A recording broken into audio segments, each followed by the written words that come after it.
है, सारी दुनिया जानती है। कौन देश में रहते हैं भाई आप? इसे भारत में रहते हैं ना, यहीं पे रहते होंगे ना। सारा एक एक आदमी जानता है। बीजेपी के कार्यकर्ता लोग मुंह छिपाए फुट रहे हैं कि हमारा प्रधानमंत्री, हमारा जो कहता है कि 56 इंच वाला उसने सरेंडर कर दिया। अरे हमारे यहाँ भोजपुरी में जो कहा जाता है ना कि दिखावे के मतलब गाल से देवाल तोड़ देवे वाला, कि इतना बोलिए, इतना झूठ बोलिए, इतना विश्वास भरोसा यकीन से बोलिए कि सामने वाला यकीन कर जाए।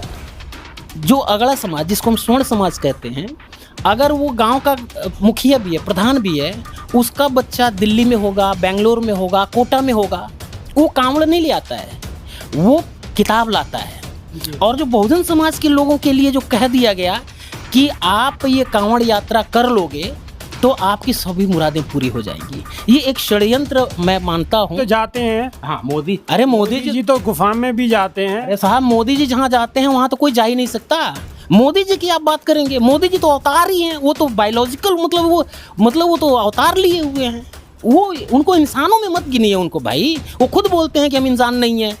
तो उनकी बात करना तो अपने आप को मजाक सिद्ध करना है। कैसे आप लोग उनकी बात कर देते हैं? हाँ, हमारे माननीय हैं, हमारे प्रधानमंत्री हैं, उस लिहाज से पूरा सम्मान है, लेकिन एक व्यक्ति के हिसाब से आप देखेंगे तो बहुत निराशावादी, बहुत डरपोक। नमस्कार, स्वागत है आपका। मेरा नाम है विपिन बेबाक। आज हमारे साथ मौजूद हैं कन्हैया लाल चौहान जी। जी हाँ, कन्हैया लाल चौहान जी कांग्रेस के वरिष्ठ नेता हैं।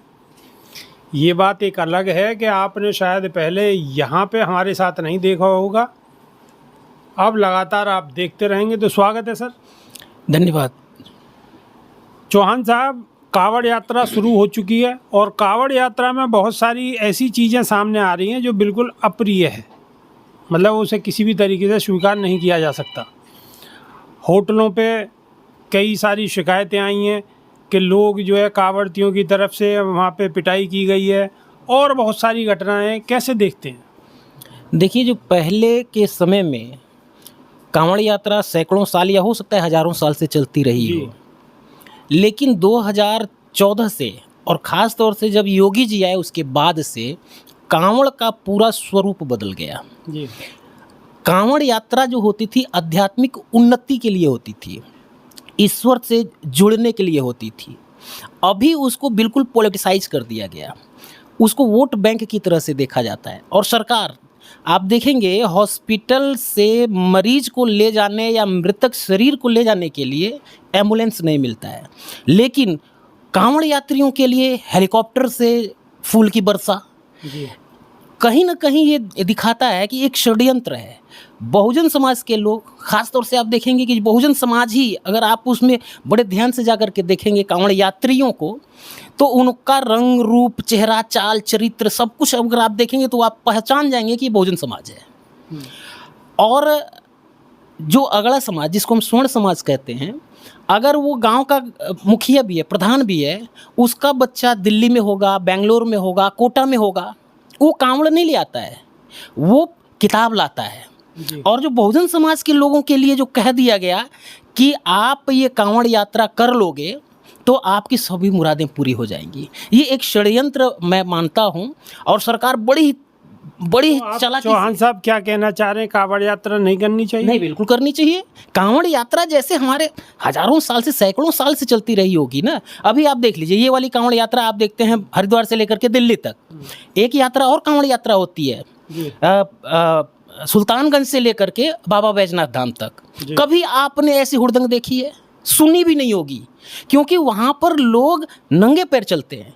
यहाँ पर आप कांवड़ यात्रियों को देखेंगे 30 से 40% तो हॉकी लेके चलते हैं जी। अरे भाई, लाठी लेकर के चल लो, कोई तकलीफ होती है, कुत्ते काट लें उससे बचने के लिए, हॉकी मतलब एक हथियार के रूप में आप उसको यूज़ करते हैं। तो ये कांवड़ यात्रा इस तरह की नहीं थी। करनी चाहिए यात्राएं, क्यों नहीं करनी चाहिए? ठीक है चौहान साहब, कांवड़ यात्रा आप कह रहे हैं कि करनी चाहिए, लेकिन पहले के तरीके में और अब के तरीके में अंतर है। अगर कांवड़ यात्रा इतनी सही है और भगवान प्रसन्न होते हैं, तो ये जो बड़े बड़े लीडर हैं, चाहे वो आपकी पार्टी के हों चाहे सत्ताधारी दल के हों, उनको भी तो कांवड़ यात्रा करनी चाहिए। खाली पुष्प वर्षा से काम थोड़ी चल जाएगा। कांवड़ यात्रा तो योगी जी को भी करनी चाहिए। देखिए, ये आपने हमारी पार्टी के लिए कहा, चाहे किसी भी पार्टी के लिए, अध्यात्म जो है ना, वो व्यक्तिगत आस्था का विषय है। वो ईश्वर से, आत्मा से, परमात्मा से जुड़ाव की एक क्रिया हो सकती है, एक साधन हो सकता है। क्योंकि जो साधन है उसको हमेशा एकांत की आवश्यकता है। इसीलिए हमारे पूर्वज लोग जो पहाड़ों की तरफ, हिमालय की तरफ जाकर के उसकी साधना किया करते थे, उसमें दिखावा नहीं था। मोदी जी तो जाते हैं। हाँ, मोदी, अरे मोदी जी, तो गुफा में भी जाते हैं। अरे साहब, मोदी जी जहाँ जाते हैं वहाँ तो कोई जा ही नहीं सकता। मोदी जी की आप बात करेंगे, मोदी जी तो अवतार ही हैं। वो तो बायोलॉजिकल, मतलब वो तो अवतार लिए हुए हैं। वो, उनको इंसानों में मत गिनिए उनको भाई। वो खुद बोलते हैं कि हम इंसान नहीं हैं। तो उनकी बात करना तो अपने आप में अपने आप को मजाक सिद्ध करना है। कैसे आप लोग उनकी बात कर देते हैं? हाँ, हमारे माननीय हैं, हमारे प्रधानमंत्री हैं, उस लिहाज से पूरा सम्मान है। लेकिन एक व्यक्ति के हिसाब से आप देखेंगे तो बहुत निराशावादी, बहुत डरपोक। अभी तो देखिए आप ना, प्रधानमंत्री को डरपोक कह रहे हैं? अरे भाई, कैसे कह सकते हैं आप? ऐसे कैसे कह सकते हैं कि अभी 56 इंची हैं हमारे अरे प्रधानमंत्री साहब, 56 इंची, हमारा भी 34-35 इंच तो होगा ही ना। हम तो किसी से नहीं कहते हैं। सीना से क्या मतलब है महाराज? कि ये कामराज का कौन सा सीना था जी? उन्होंने तो अनपढ़ आदमी थे, उन्होंने तो कभी नहीं कहा कि जी हमारी डिग्री गलत है। अभी एक फ्रेंड ने कहा, बाबू सरेंडर हो गए थे, सरेंडर। सारी दुनिया जानती है, कौन नहीं जानता है कि व्यापार बंद कर देंगे डर के मारे। वो सारा हो गया, क्योंकि किसका व्यापार बंद होगा? क्या कह रहे हैं आप? सरेंडर कब कर दिया प्रधानमंत्री को? आप कह रहे हैं कि सरेंडर कर दिया अरे प्रधानमंत्री साहब, ने? कैसी बात करते हैं? सारी दुनिया जानती है। कौन देश में रहते हैं भाई आप? इसे भारत में रहते हैं ना, यहीं पे रहते होंगे ना। सारा एक एक आदमी जानता है। बीजेपी के कार्यकर्ता लोग मुंह छिपाए फिर रहे हैं कि हमारा प्रधानमंत्री, हमारा जो कहता है कि 56 इंच वाला, उसने सरेंडर कर दिया।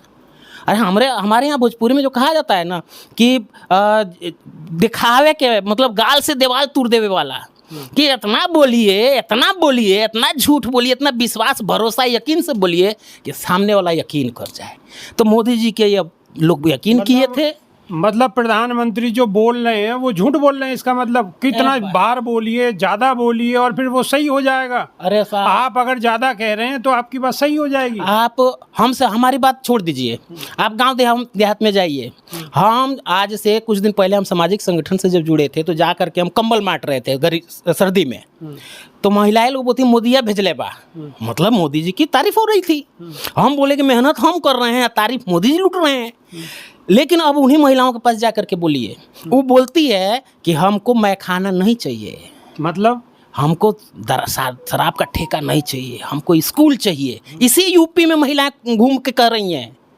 क्योंकि मोदी जी चाहते हैं कि जैसे हम अनपढ़ थे, लेकिन अनपढ़ मतलब उस तरह के पढ़े लिखे नहीं जिस तरह की डिग्री बताई जाती है। तो डिग्री दिखाई भी है, गृह मंत्री ने डिग्री दिखाई है। डिग्री दिखाई है ना, तो उस समय वो फॉन्ट था, ना तो उस समय उस तरह की लिखावट थी, ना तो ईमेल था, ना तो जीमेल था, नेटवर्क था। प्रधानमंत्री की डिग्री पे भी सवाल उठा रहे हैं। देखिए जी, सवाल तो हम हर जगह का उठाएंगे, क्योंकि बात जब होगी तो बड़ी दूर तक जाएगी। क्योंकि झूठों ने झूठों से कहा है सच बोलो, सरकारी ऐलान हुआ है सच बोलो।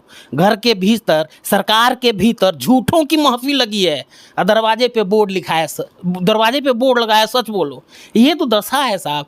और महिलाओं से जाकर के, गांव गरीब में जाकर के देखिए, बोलते हैं सब कि हमको 5 किलो अब राशन नहीं चाहिए। मोदी जी हमारे बच्चों को पढ़ने के लिए स्कूल जो यूपी में आप बंद कर रहे हैं, जो 5,000 स्कूल लगभग बंद, 28,000 का निशाना है उनका, वो सब बंद करेंगे। क्योंकि 5 किलो राशन दे रहे हैं। उनको लगता है कि ये लोग ना पढ़ेंगे और ना आगे बढ़ेंगे, और तब सवाल भी नहीं पूछेंगे। तो चूंकि ये मोदी जी का सारा क्रियाकलाप नहीं है। सवाल आप पूछ तो रहे हैं, कांग्रेस पे जिम्मेवारी दी हुई है, विपक्ष के नेता हैं राहुल गांधी, वो उनका काम ही सवाल पूछना।